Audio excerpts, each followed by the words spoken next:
This whole point you brought up of two things actually. One is do the work and don't worry about the results. And the other thing is be seen and not heard, right?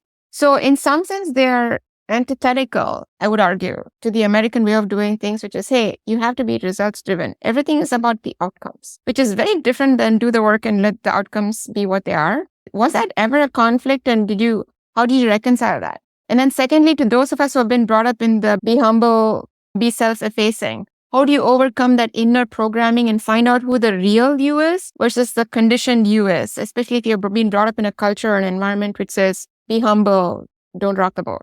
I've reflected on these things quite a bit, so I do like them. I think as we go through our experiences, we learn about who the real me is. You know you have arrived when you feel comfortable in your own skin. Then you know that you have gained the confidence for which you were striving for. You know that the only person you recognize and can retain in your internal and outwardly outlook is the real you.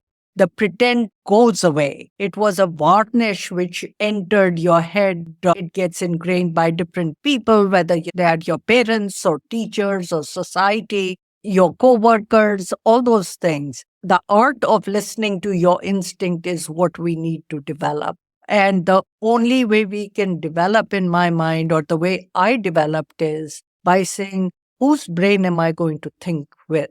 My brain. That's all I have. It's been powerful, but it is not easy to practice.